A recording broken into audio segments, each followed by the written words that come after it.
किती मस्त आणि सुंदर ही थालीपीठे दिसत आहे। कलर पण बघा किती छान आलाय आणि खायला सुद्धा खूप छान लागतात मित्रांनो। तर तुम्हालाही बनवायचे असेल तर हा व्हिडिओ शेवटपर्यंत नक्की बघा।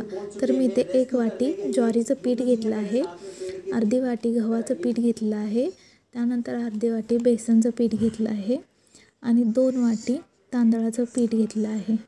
ही पिठे आपल्याला व्यवस्थितपणे असे चाळून घ्यायचे आहे।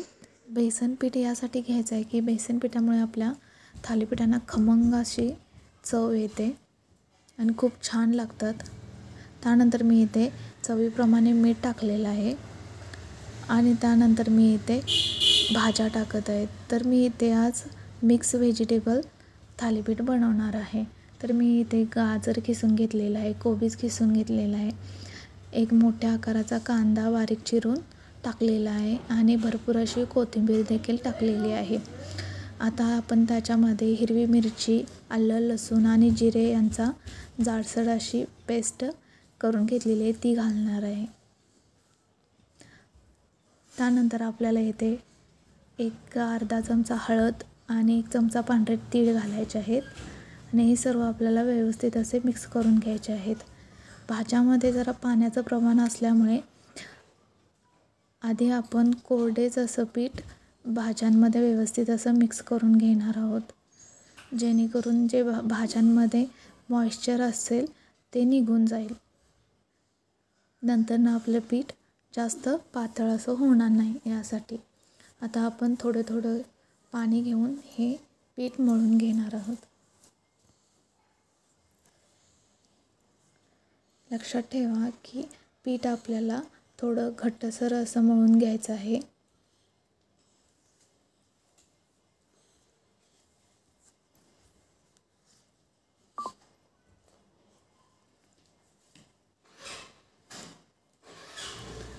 आता आपण चपातीचा गोळा बनवतो तसा हा पिठाचा देखील गोळा बनवून घ्यायचा आहे।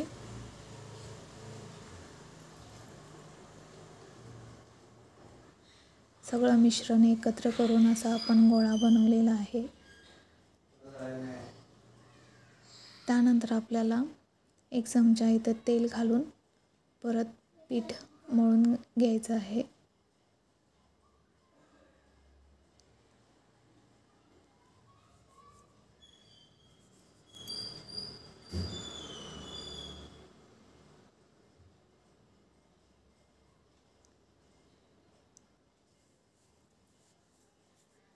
तेलामुळे काय होतं की पीठ आपल्या इथे सुकत नाही आहे आणि हाताला देखील डसत नाही आहे।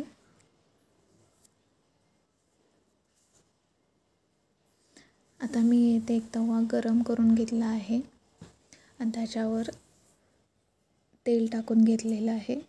इथे आपला तवा गरम होतोय तोपर्यंत आपण थालीपीठ थापून घेऊ। तर मी इथे एक सुती कापड घेतलेलं आहे आणि ते पाण्यात भिजवून त्यावर थालीपीठाचा गोळा ठेवून असे थापून घेत आहे। तर व्हिडिओमध्ये दाखवल्याप्रमाणे आपल्याला थालीपीठ असे थापून घ्यायचे आहे। जर पीठ आपल्या हाताला डसत असेल तर पाण्याचा हात लावून आपल्याला ते परत थापून घ्यायचे आहे। त्यानंतर आपल्याला थोडंसं पाणी शिंपडून तव्यामध्ये आपल्याला इथे कापडासहित थालीपीठ तव्यामध्ये टाकायचे आहे। नंतर कापड काढून आपल्याला थालीपीठावर झाकून थालीपीठ भाजून घ्यायचे आहे। थालीपीठ भाजताना मंद आचेवर भाजायचे आहे। त्यानंतर आपल्याला झाकण काढून असे तेल लावून घ्यायचे आहे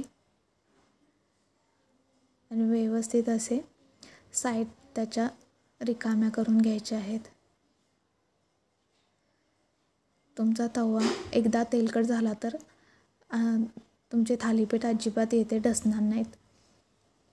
जोपर्यंत तुमचा तवा तेलकट होत नाही तोपर्यंत 1-2 तुमचे थालीपीठ पहिल्यांदा चिकटू शकतात। तर बघू शकता की ते आपले थालीपीठ सुंदर असे बनवून तयार आहे। तर तुम्हाला हा व्हिडिओ कसा वाटला नक्की कमेंट करून सांगा आणि सबस्क्राईब करायला विसरू नका। थँक्यू।